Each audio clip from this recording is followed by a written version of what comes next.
Good morning, everybody. So I hope you guys is fresh after party, yesterday party you enjoyed, and I hope early session. Yeah, thanks for joining us. So I'm a Vish Potapu. I'm a solution architect for PVH. PVH, most of the people don't know unless you see this.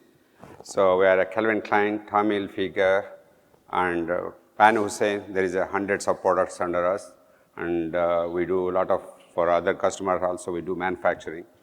So we are one of the biggest S/4HANA implementation in the world. I think last year we are the first one. Now this year there's so many people are joined with us.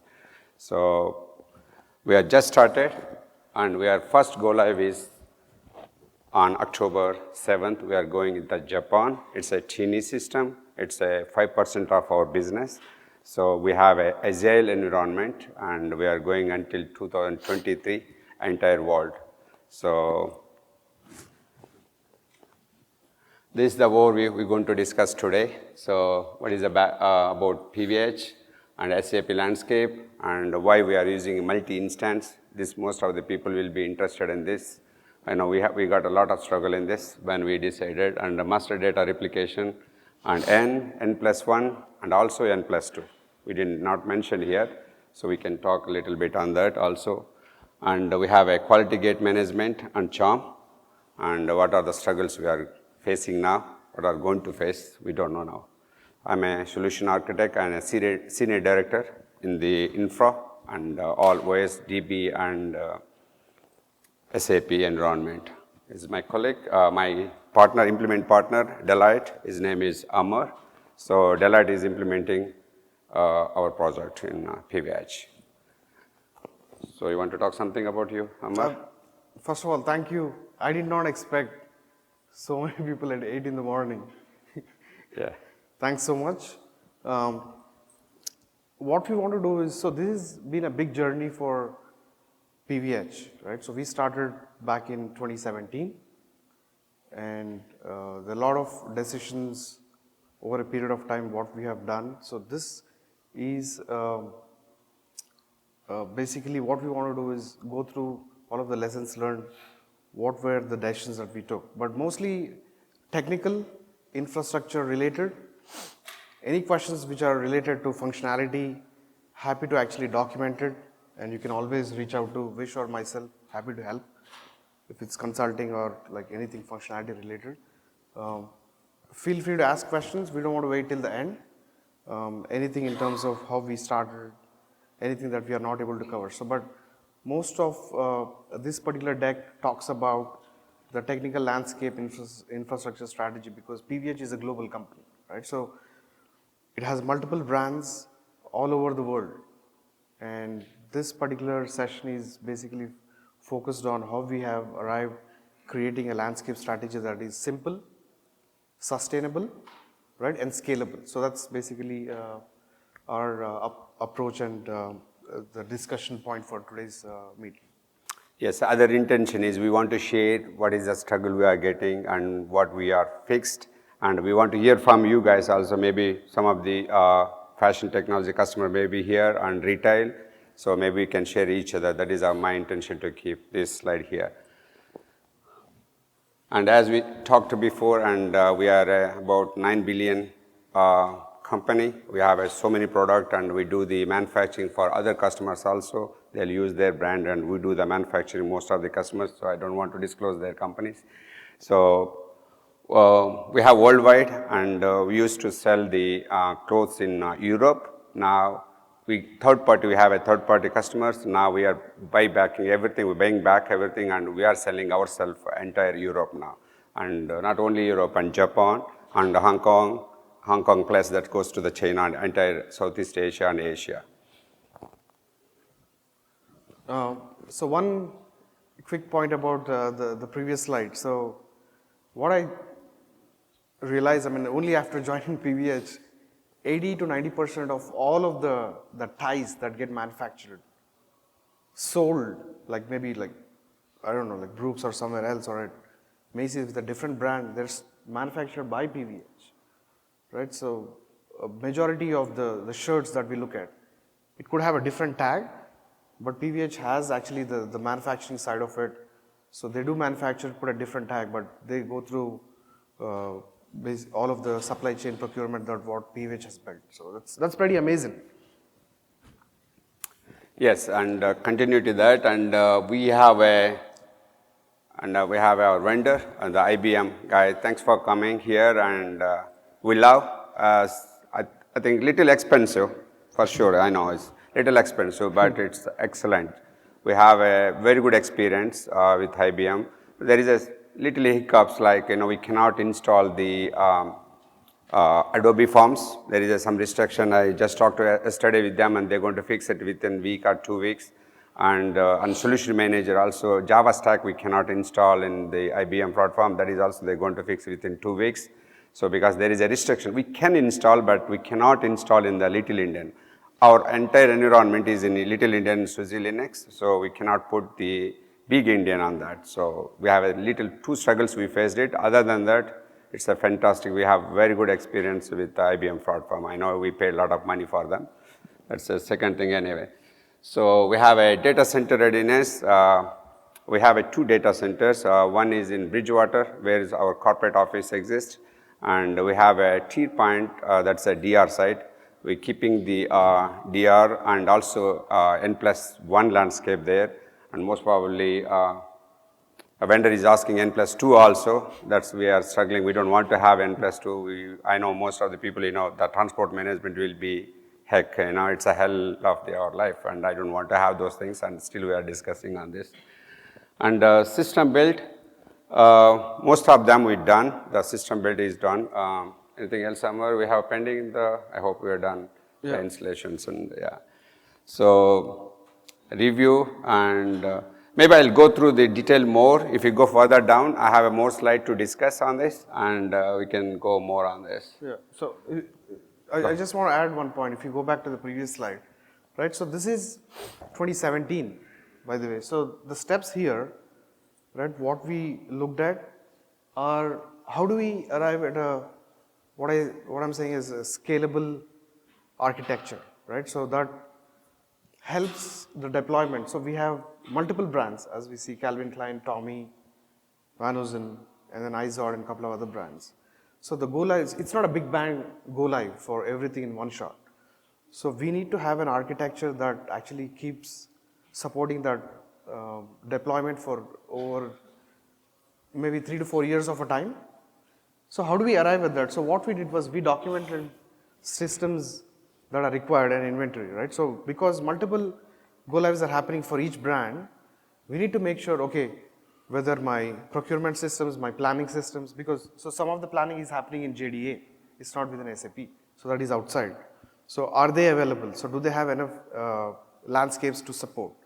How about warehouse management? So they use, within Asia, they use third-party logistics, so they don't have their own warehouses. We just get a delivery, basically sales order, make that into a delivery, send it, and then somebody else ships it, right? They get the details, for example, like similar to Macy's kind of a customer in Asia, right? So they get the order saying that, okay, I need so many X number of shirts, etc. There's so many articles, somebody else ships it. So these are the steps what we did. So one is document the systems inventory, what do we need? So data center, so at that particular point in time, I think PVH did not have the tier point tier point that time we don't have facility. To build it, yes. So that's where our disaster recovery is. And we also wanted to go through like the vendor codes. So we had IBM, HP, some of the cloud providers like AWS come in and then pitch in their story. PVH being predominantly, they have a very, very mature infrastructure team. So they have a network team, storage, etc., all of the teams. So those were like some of the steps. And we also looked at system builds, right? So as Vish was talking about N and N+1. So N is basically a production environment, as you know, like everyone being an SAP, SAP skill set here. So N is a production environment. N+1 is where we are doing the project. In fact, we are going live in 2 weeks. So right now, as we speak. So some of the team members, they're loading the data, all of the articles, vendors, customers, you name it. So they are getting loaded. October 7th is when we are going live with Tommy brand for Japan only. That's like around 5% of their business. They wanted to go live with a smaller brand. So we are so October 7th is when we are going to start transactions for Tommy brand. The reason why I say that is when we go live, we're going to have the N environment, which is your production support, starting October 7th. And we are working on central finance that is going live in Feb of 2020. So there are like the other rollout, which we call it like Dixon, there are some stores that they bought in March, April, May. And then there is Calvin that's going live in October of 2020. So we need an environment where we are supporting the upcoming projects. And right after that, there is the underwear brand, Heritage, which they call it within PVH, and a couple of other rollouts like Korea, South Korea, there is Brazil, and then there is China as well. And review and refine, the last step. So basically system builds N plus 1. The one that Vish talked about, N plus 2, is basically we may have a requirement. So we are on 1809 base version. There is functionality that our Max partner, Sudhir, sitting here, he's our Max partner on the account. So SAP is building some functionality on 1809 feature pack 02, which is already, it's been available since May of this year, I think so. And then now 1909 got released. So we are looking at an environment where we have to build and then test for North America, especially there is segmentation as a concept that we have, that we need to use. Yeah. We may need an environment for N plus 2, right? So where the rollouts that are happening, like Calvin Klein, are not needed, but we need it for North America. So that's basically an N plus 2 environment. So review and refine actually goes through that. These are the steps. So we may not know everything, but as we go through, because it's like a 4 to 5 year program, so review and refine is important, where we keep on adding the environments, what we need, and also the versions, what we need to go live. So it's let me give some more information on that. And our project is Agile method. We have almost all 10 go lives from now to October 7th to 2023. So that's why they wanted to have a separate system for the 1B. Let's say 1A we are running on 7 October, and 1B will be March 2020. For that, they want to have an N plus 2 environment, and we asked them to find out how many objects are changing from 1A to 1B. They figured out about 360. Mm-hmm. So we are trying to find out how we can overcome that without having N plus 2 environment. We are working on that. Sorry? Yes. Yes. Yeah. It's a clean greenfield, yes. Even though we have ECC. So is it a greenfield implementation? Okay. Yeah. So functionality that you're implementing? Fashion technology and central finance. Without car? Of course, without car we can't do that. Yes, yeah, it's going to come up. That's there is a car in the landscape. We have around 10 different SAP applications. So S4HANA, car, BW, SLT, gateway. So middleware, we were using PIPO, SAP's middleware, but there is an API wave that is happening within PVH. So we are shifting from PIPO to MuleSoft. So that transition is happening along with this project. You're going to cover the architectural assumptions? Yes, it's going to come into the picture. Retail side, integration? No, only we can discussing only related to the infra side. We're not going detail on the functional side. No, just what your scope is. Yes, yes. Technically, we have it. Some more slides. Yes, definitely. Yes, we have it. Just to go back on the question from this gentleman here. So PVH was running retail and wholesale as separate environments. They had ACS and IP. That's basically the driving factor for going to one consolidated SAP S4HANA for fashion. So they were having different instances of legacy environments. They said, we cannot run, we cannot scale. So they needed like one environment where everything is integrated. So that's the background. That's true. And we'll go to the next, and then we need to talk about IBM. Now, we had a lot of discussion before taking decision on hardware level. We had all other vendors were invited, and we discussed on what is the good. And based on the reviews, what we did and our teams did, and we selected IBM. And So they made us happy, and everything looks good so far. I hope we're not going to get any hiccups in later time. Right, guys? Okay, hope so. And we are in TDI. I'm sorry, go ahead.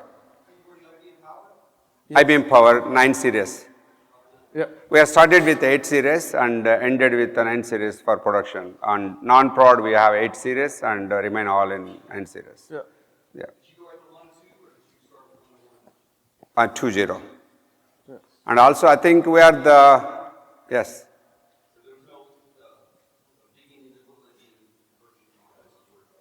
Yes. They have to fix it soon. Yeah, we have that issues and yeah. So, we are at TDI. We don't have any appliance. Please. SUSE Linux. Yeah.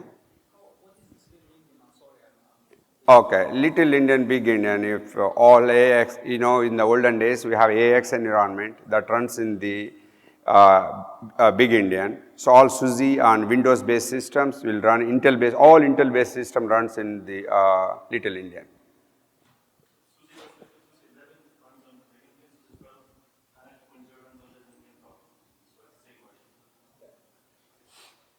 Everything going forward is going to be. Of course, yeah. Future is only Little Indian. There no more Big Indian. Yes, that's true. That's true. Yes. So you should have fixed it. I should not go to the Adobe Forms or Solution Manager into the Big Indian. Yeah. So I think future is only Little Indian. So thank you. And we are only in the TDA environment. We don't have any appliance. We never had it. We are not big fan of appliance. We don't want to spend a lot of money, even though I spend millions of money for hardware. And we have a backup tool. We are using Commvault. And we have a cluster. We are using SUSE cluster. And IBM helping us to helped us to build the cluster environment. So we can go through in detail about how we are build the HADR and other things. And we are, as we discussed with SUSE, we have a non-prod also. We have a non-HANA also. We have a Sybase, and first started with Sybase, some of the system, and later we end up with entire HANA. So we didn't say any reason why we cannot go ahead, because we paid for the HANA license for entire environment, but SAP is pushing us to use the Sybase because they want to use, they're not asking any license. But we have a lot of issues we faced it, especially the team resources, we don't have it. So we have very good resources on HANA side. So that's why we have all remaining system converted from Sybase to HANA before go live, before building the production systems. So yeah, we are in virtualization. Yes, we are in IBM virtualization, all the systems. As I said, in all non-prod is Power 8 and production, and pre-prod is the all Power 9, and we have a 9.12 for all app servers, IBM products. Yes. What else? Sizing and yeah. So only one point to add is, so there's a big, the decision about infrastructure being on-prem or cloud is a big fork in the road, right? So it's not easy for many customers. I personally feel cloud gets you in cheaper when you start, but over a period of time it becomes expensive. I mean, so and especially there are multiple factors. One of the factors is like if your organization is very matured in terms of handling infrastructure, you already have a big team, then it makes sense to go with your own on-premise TDI model. But if you believe in like your core is not managing systems, you want to have like somebody else take care of it, then it goes to cloud. And also there is a driving factor about CapEx and OpEx model. So PVH, especially Bill, believes in more like CapEx kind of a decision making process. So that's some of the driving factors wherein we went through and then said, okay, it's going to be an on-premise because there is a big team. And then we decided, so IBM is the right fit. Yeah. The environment wise, and we have about, oh, sorry.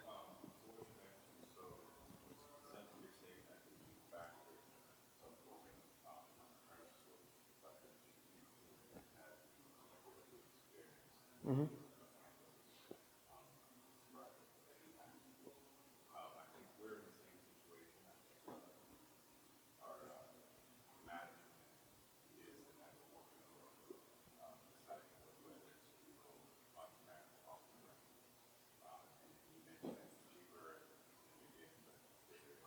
Yeah.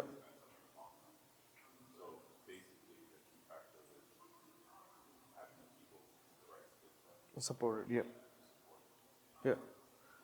Yeah, if you don't, then it becomes like very tedious. I mean, they have been running large global-wide systems out of their Bridgewater facility for over a period of time, so it's been easier for them to manage. But I mean, some of the other clients have been where they have like very lean team.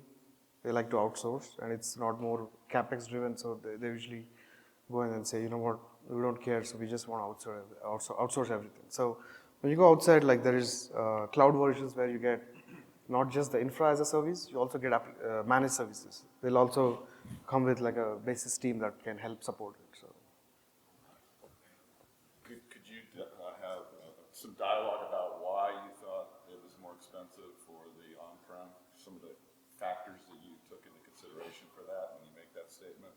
You know, why was it more? Why do you think it's going to be more expensive to go on-prem? What are those factors that you considered for that? no, so what we are saying is initially, when you go on-prem, you think that it's a big dollar because you're buying all of these HANA systems, the power systems, and then trying to actually build it.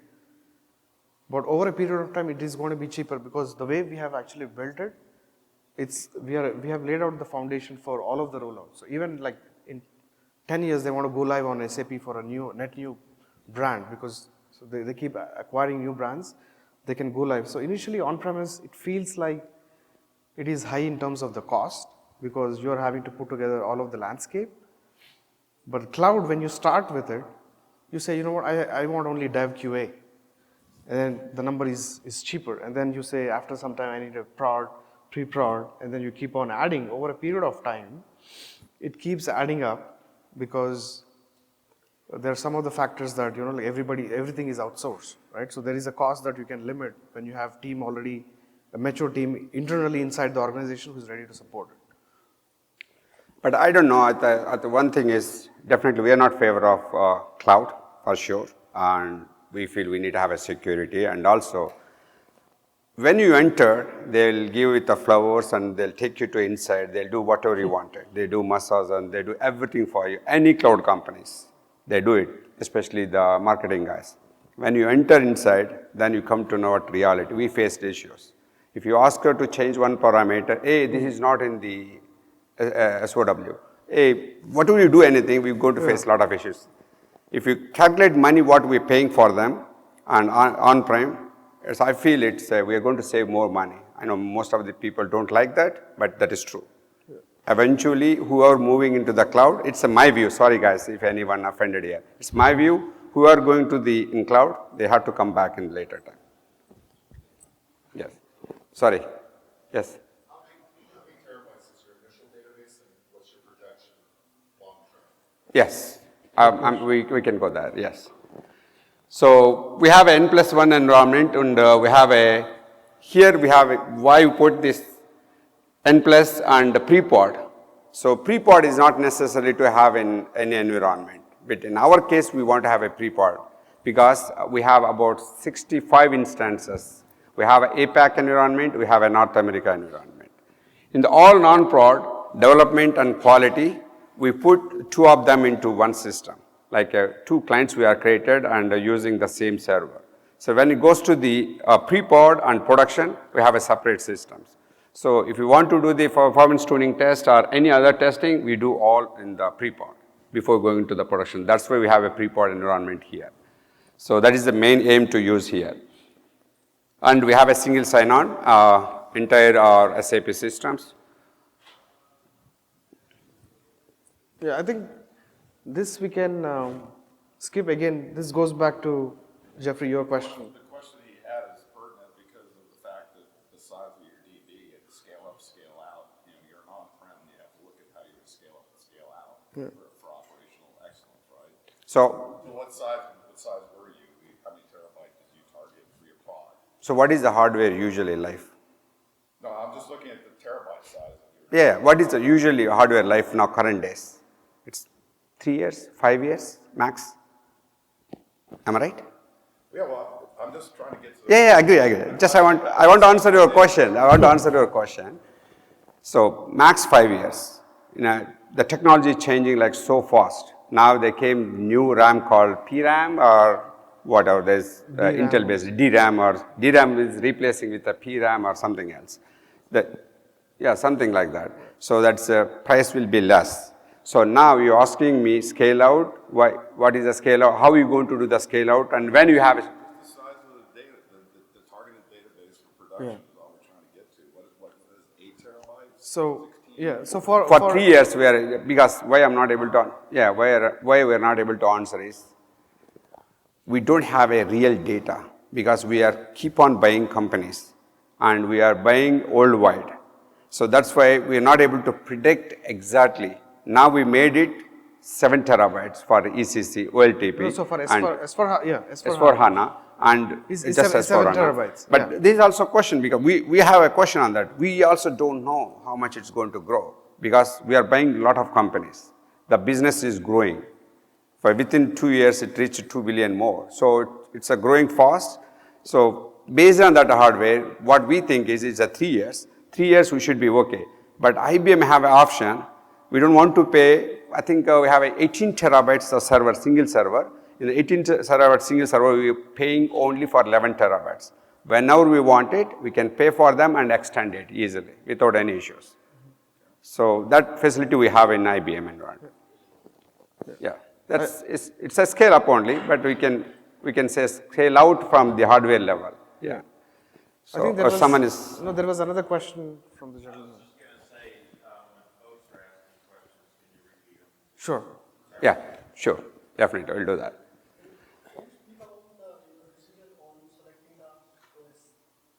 Selecting OS. Okay, that's the thing. We looked the world, and we went to Germany, and we sit with the management in the Germany in the SAP team, and we worked with all vendors, OS vendors, and we taken decision based on how the system is running worldwide and how much percent the SUSE Linux are using. Based on that, we selected SUSE Linux. Yes, of course. I don't want to answer that question. Maybe IBM team can answer it. Yes. Can you repeat the question? Yeah, okay. He's asking question, why can't you use the Red Hat when you have IBM platform? So why you are using the SUSE Linux? So we did research ourselves, and I know IBM have a Red Hat Linux. I don't know they're giving free or not, but SUSE is cheap also. It's about. Yeah, it was 2 years back when we. 2 years back, decided. I think for S4 HANA is there available for the release on 2016 or something. Yeah. So, but our intention is, but that is not surprise, right? Because they are just developing it. SUSE is forever. It's 2010 when is HANA released. From that day onwards, SUSE is there, and HANA works very well with the SUSE. That is main intention to go with the SUSE Linux.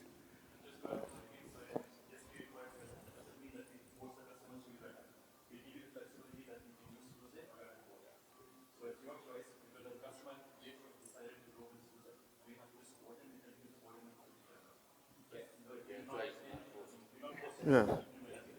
Yes. I don't have much experience on that. Maybe they can give it. Most probably IBM. IBM is the name. They should have it, but I don't have much experience. And so we have a. You want to add more? There is another question.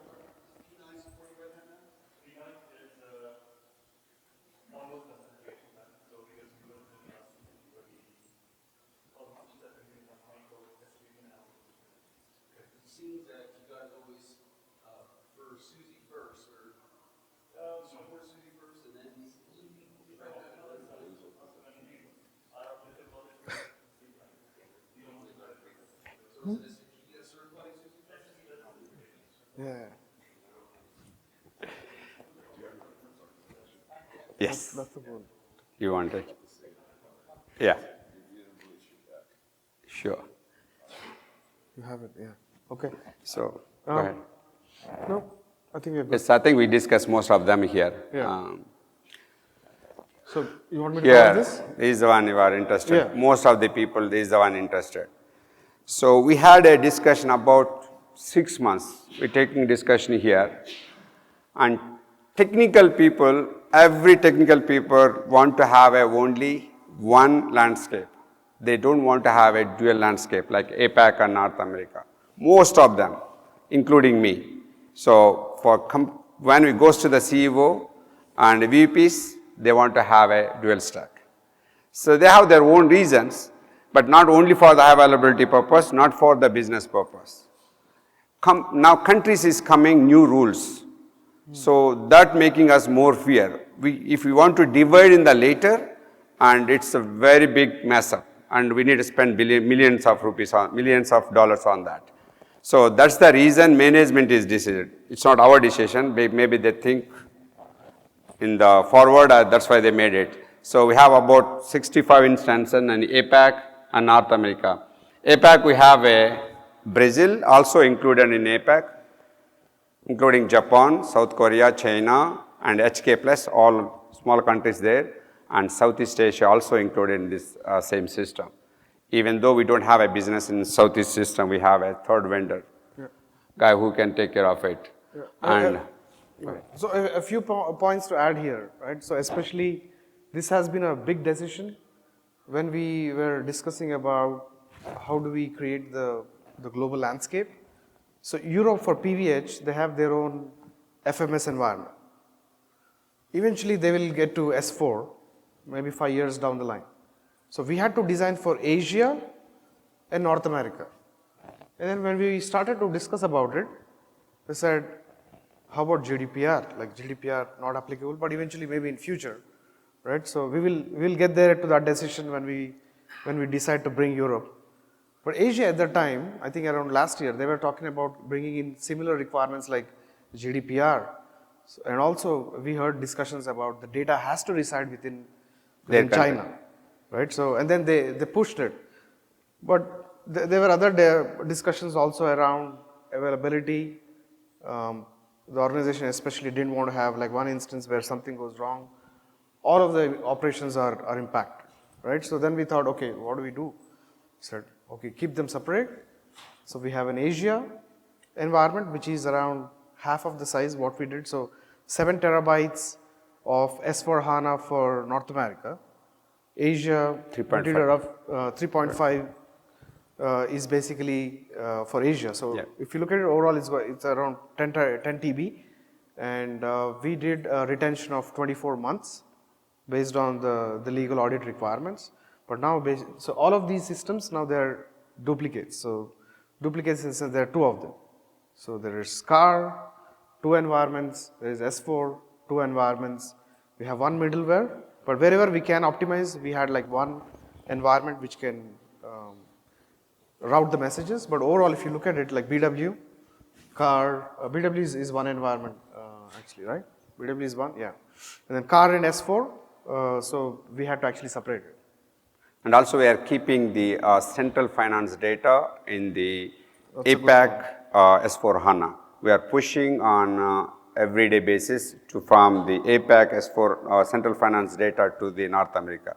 We are closing books in North America central finance. Yeah, so we had, sorry, just one point to add. So central finance was also part of our scope where we had to decide where do we put that, right? So do we get a net new hardware and then put it separately? And then we had a discussion with SAP, we went to Waldorf and then had all those discussions. They said, okay, one of the option is put that on North America instance. So the global finance team will log into North America instance. And they have ECC currently supporting Europe, so that will be a source. Asia will be a source, feeding all of your financial transactions to one instance. And the global finance team will log into S4 North America to do all of their central payments, etc., to run their finance operations. Okay, this is the one. We have a global systems, and we have a APAC, we have a North America, we have central finance. That's the major one where we're going to close the books. And we have 2 options for Fiori point of view. We have a central Fiori for APAC, central Fiori for North America. So for all systems we want to connect, we can connect at the one Fiori. I didn't mention here. We mentioned here only embedded Fiori, but we build later. We have a separate Fiori standing page. From there, every system they can connect with a single sign-on.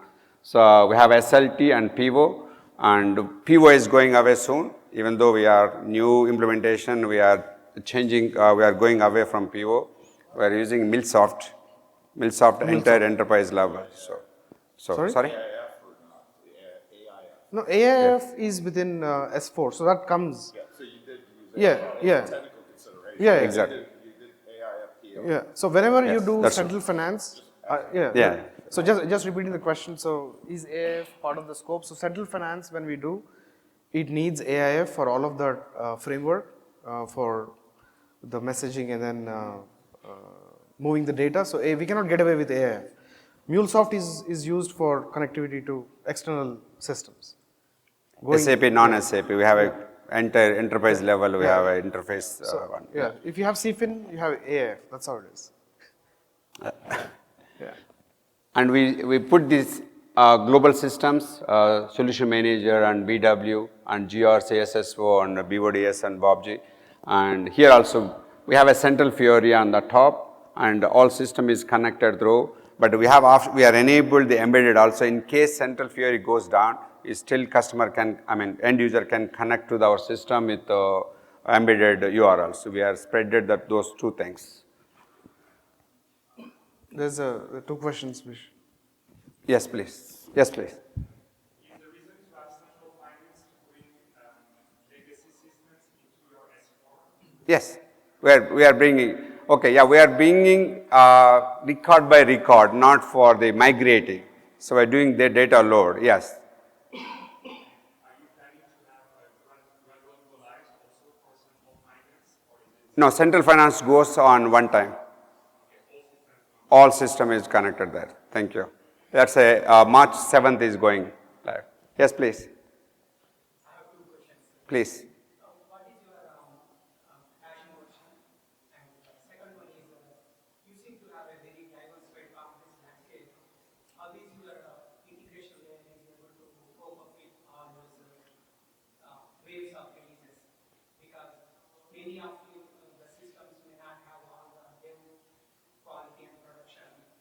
So I don't know how you were able to cope. I know, yeah, that is a very critical. That's a, Good question. customer, the partner is asking us to have a N+2 also. See how difficult it is. Please go ahead. My name is Gavin Mufala. We just met live. I'm from Davis. Which one, sorry? Cape History. Okay. Yeah. Okay. Thank you. And yeah, it's a very good question. We have a lot of issues we are facing it. Okay, the question is how you guys handling the transport management, because you have a lot of systems here. No, And integration process, that's the second two things. Is, What was the first question? Can you, same thing, right? Yeah, so. You said transport management? Yeah, intern is asking in the same way, Okay. how we going to handle this process, how we integrating the systems, but that comes to the transport management. And so we are using the QGM for the so far. Sorry, I forgot your name. Anyway, so okay, so we are using QGM for the non-prod, and we are going live on September with a Charm and ServiceNow integration. So that's going to help us a lot. But so far we are not fixed the automated Charm ServiceNow tickets. Now we are using the Charm, and later I think in coming 3 years we are going to integrate the Charm and ServiceNow to handle these whole things. Yeah, I hope I answer your question. So integration of the systems are okay. So you can go ahead. Yeah, go ahead. Yeah. So let me repeat your question. So you're asking how do we support integration between SAP, non-SAP, N and N+1, right? What if the non-SAP systems don't have multiple landscapes? Is that your question? I think this slide will help you there. Okay, anyway, go ahead. Yeah. Is that right? Okay. Sure. I hope this slide will explain to you a lot of things, and I hope we are not going to put the N+2 landscape. If it's the N+2, there is again big mess, and N+1 landscape, what we are doing is all the project landscape, the new projects, all we are doing in the N+1, and we are moving entire thing into, okay, this is the most important thing you need to understand is we are a single code page, single code entire our landscape, entire in the world. So that makes you understand more. So whatever changes we are doing in any system, it has to move entire world, even APAC, except there is some limitation for the country specific in the APAC. Those things will not move into back to the North America. Other than that, so most of them, especially for central finance, so some of the objects we are not moving into the North America. Other than that, entire system is a single code page. So everything we are moving across all the systems. Yes, please. So you said that you're moving the software to all the systems. So my question is, how are you testing in different environments, for example, Americas and Asia, basically? So when you're sending a transform Asia testing to North America per se, so how are you getting those separate changes when you're testing in that system? We have a pre-pod, separate pre-pod. No, but you combine the same software particularly, right? So when you're testing, how are you keeping it separate? What kind of testing are you talking about? Integration Unit testing? Yeah. Yeah, unit testing we are doing. Yeah, we have a separate QA, right? We're going to do the, okay. This is the project we are doing in the N+1 environment. Yeah, We are pushing all the transports using the charm into the across APAC and North America at a time.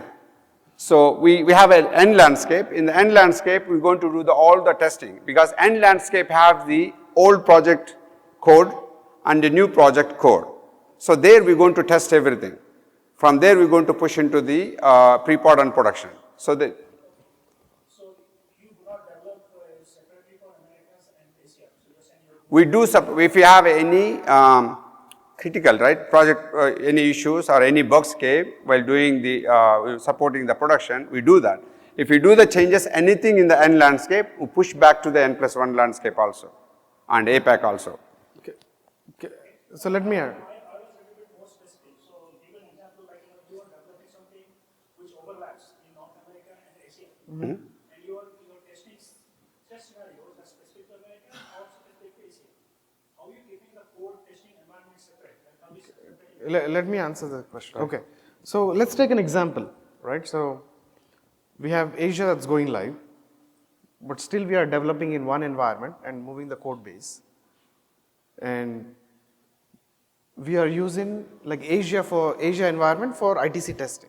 So your question is basically because it's common code base, how do I make sure that I don't break anything in North America, right? So what we do is when we are doing ITC, we have a regression testing cycle in the upper landscape, which is actually the North America landscape, and then we make sure during the regression test cycle, we test also like day in the life North America scenarios that we are not breaking anything.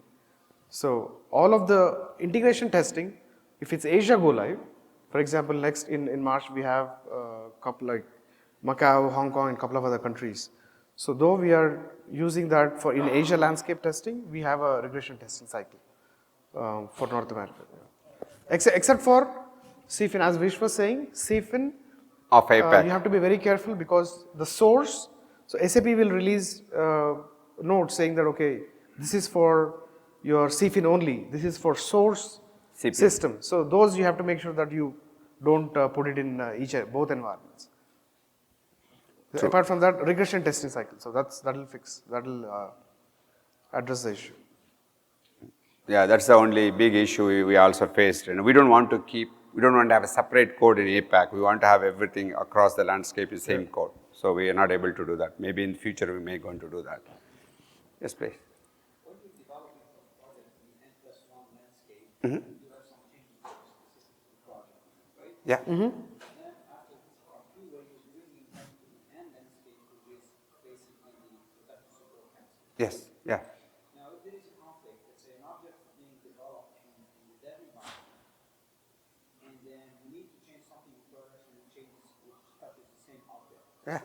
How do you manage that? That's what I said. When we do the production support, whatever changes we are going to do in the N landscape, we are going to push back to the all N+1 landscape. Yeah. I understood that. So now your object is brought to the N+1 landscape with the change that you need for production support, but that same object is locked in the N+1 landscape because they have already changed it for the project. You can, How are you managing that conflict? Go ahead. yeah. We are using retrofit in the landscape with some solution manager, and Right. CSOL and DTP are also activated on the landscape So anything that is a common object lock is happening, it is reported immediately when a transport or an object has been created in the landscape. I agree with that. The retrock is I understand. It brings the change from the N landscape to the N plus 1 landscape. Yeah. Now I'm seeing transport going from the QA N plus 1 back to the dev N To N landscape, yes. which means objects change for the project are being brought to the dev Yeah. environment for the N landscape. And then that object will go to production, which means we're bringing project changes Yeah. to the production even before go on. Yeah. So this is Only cut or only is go move there. yeah. Yes. So this is basically Yeah. So this is basically every deployment from N plus 1. What we do is we have like a code freeze period where only emergency changes will be done in the N landscape, and this deployment is Yeah, that's- basically that's like the a very common area, lean yeah.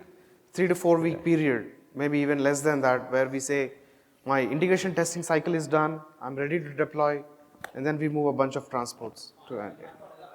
Yeah, so this, exactly, cut over. We should have mentioned it. It's a good point, but this is not happening every day. It's only for before deployment, maybe 3 to 4 weeks. Of course, it's never going to happen. Challenge is event one. Yeah. Yeah, I But agree. now with N2, you got a whole nother paradigm there Yes. too. Hope we don't end up there. I'll be Yeah. interested next year to hear how you handle that. Yeah. We'll do a part 2 next. So as I said, we have about 10, 20 go lives. So this is going to happen. We have a code freeze, and we're going to do at a time, maybe yearly once or yearly twice. There Not is a, In that 3-4 week period, you're supposed to get production landscape for any priority 1 priority 2 from yeah. the breakout meeting, right? yes, true. That's true. Yes.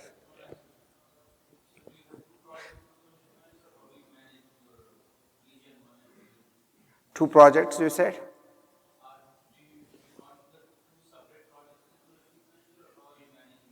Oh, technically, maybe he can answer for you. Concept called sites is a decision manager in Jam. So we have created multiple sites for this. In that way, we are able to manage the tour landscapes in Jam.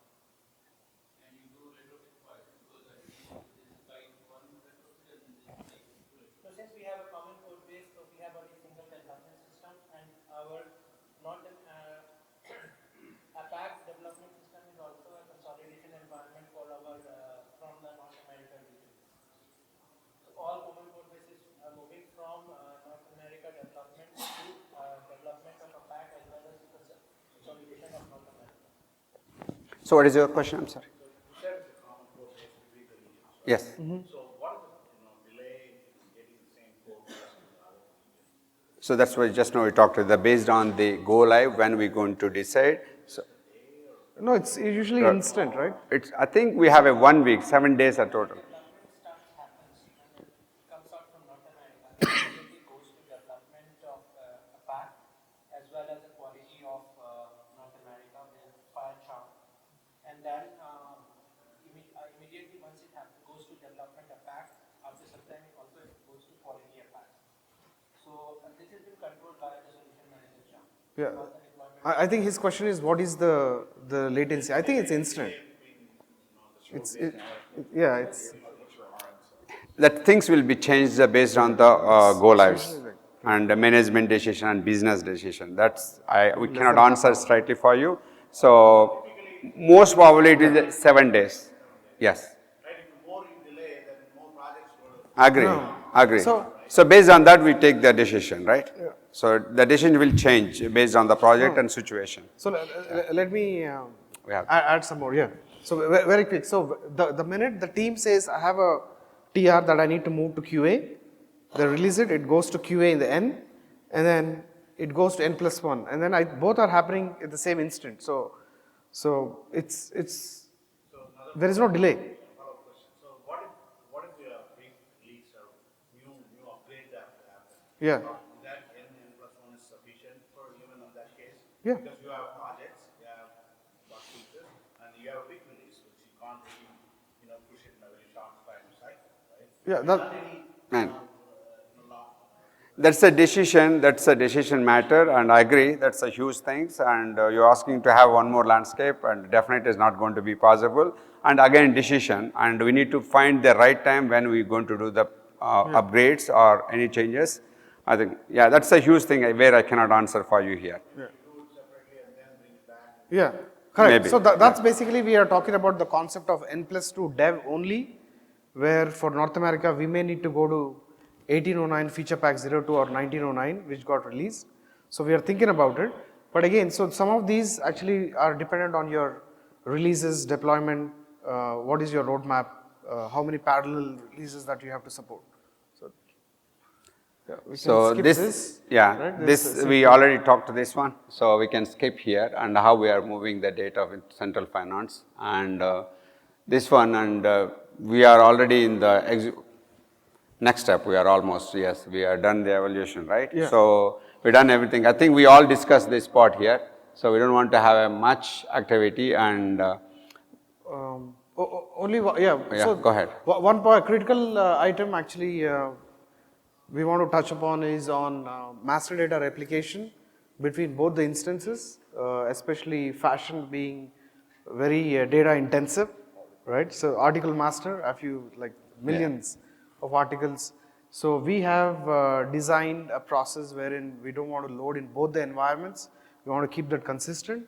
So we used standard out-of-the-box SAP technology like ALE, SLT, and also DRF plus, right? DRF out.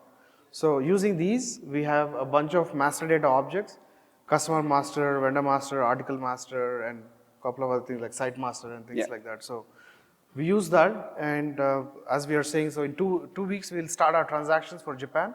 But right now we have loaded around like a bunch of million article master in North America, and then we have a replication job that takes all of the, for example, if it's iDocs, moves them into the Asia system. So the article master is in sync. So we have designed that process, we have tested it, and then we also went through a cycle of performance testing. So that's working pretty well. So this is based on the concepts of how we arrived at, we looked at the entire set of master data objects, and then we said, these need to be replicated in both environments. These should be local to each.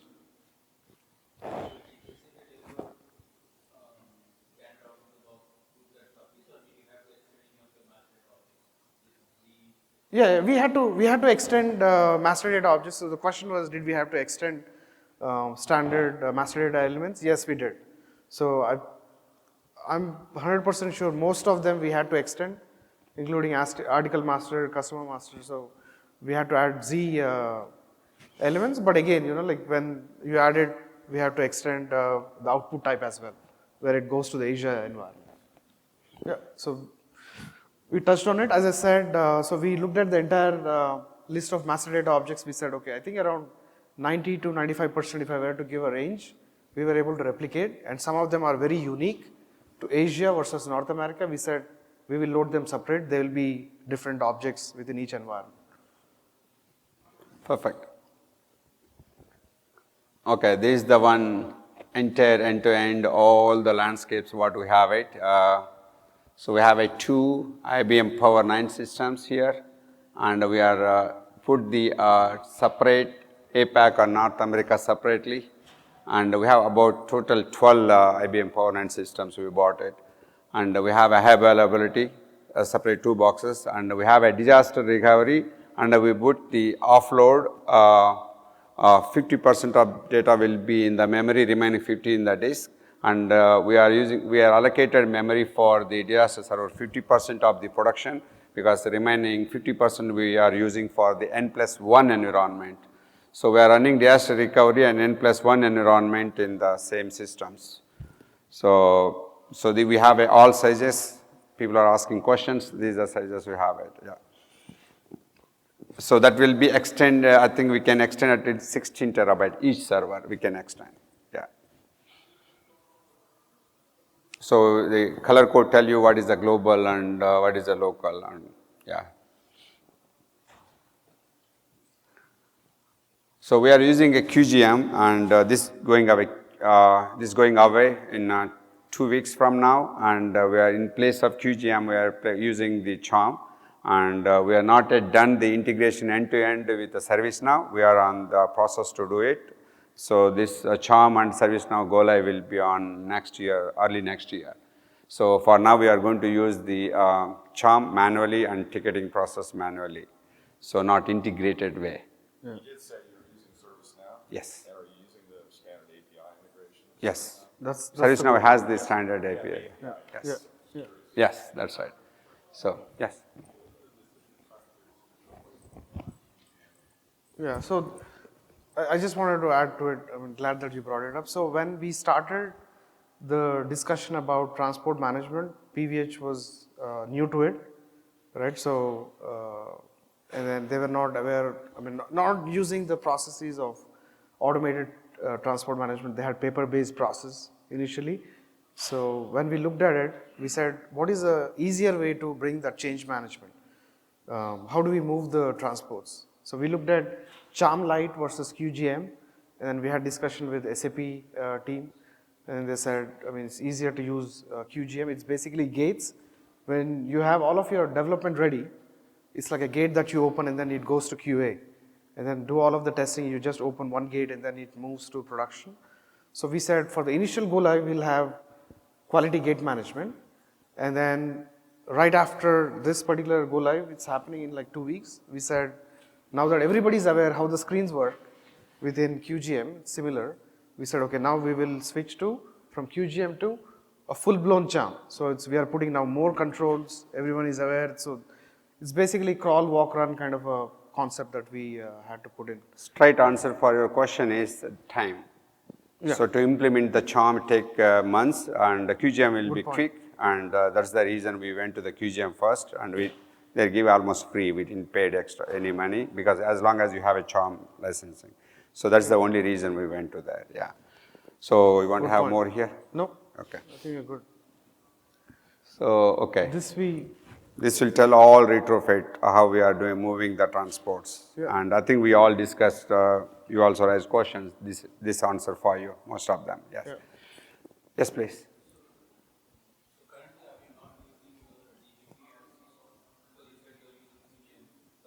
Yeah. Charm.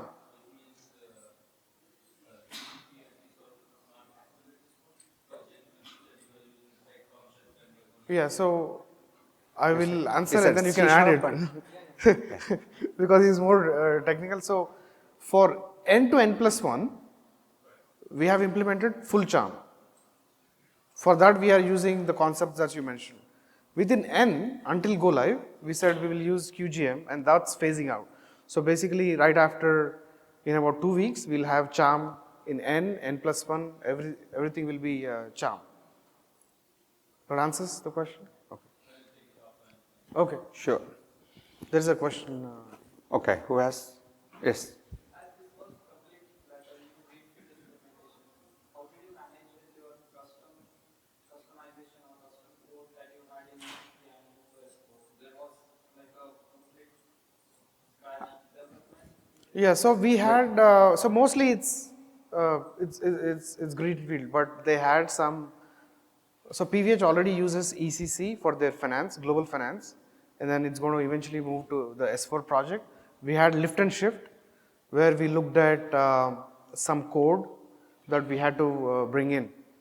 But again, I mean, we did not want to bring in any TRs, it was a manual lift and shift.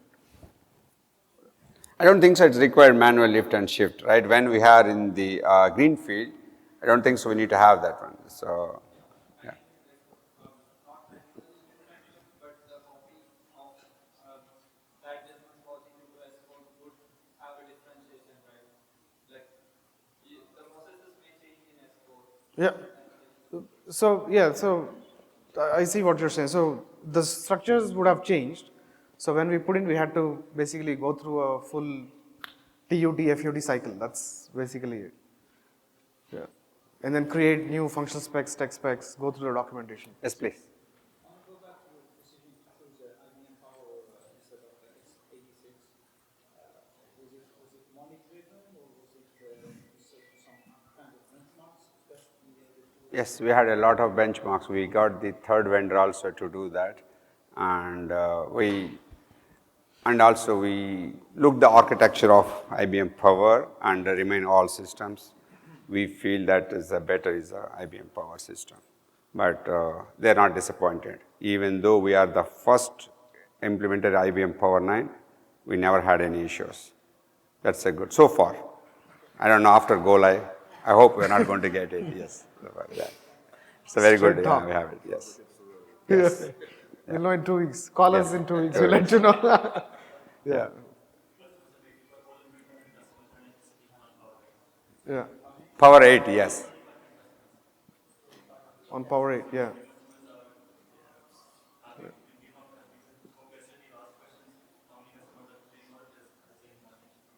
Yeah.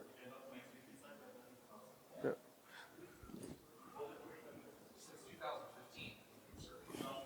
Yeah. I was leading one project before this, before PVH. So Carters, I mean there were like few gentlemen sitting right behind. So I was leading. So we went live Carters IBM Power 8 series, and that's been live for about 4 years now. And also we are connected to the customer who are running IBM Power 8 system, some of the customers, and we had a good review on them. So based on that also we are taking decision on this. Please.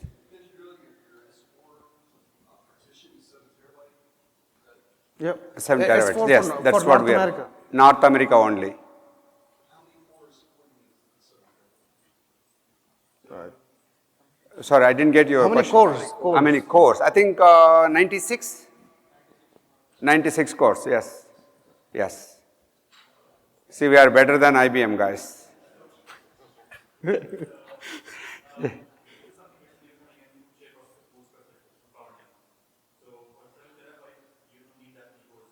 Yes. No, our intention is different. Why we need to have a 96 cores is we're planning to extend, we want to max out the memory later time. That's our intention.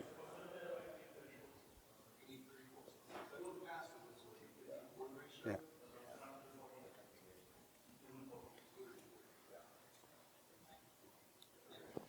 Any more questions? I hope I answered all the questions for you guys. Maybe I'm not answer more technical. I came from technical, but I'm not good now. So yeah. Thank you for joining, guys. Thank you. Thank you.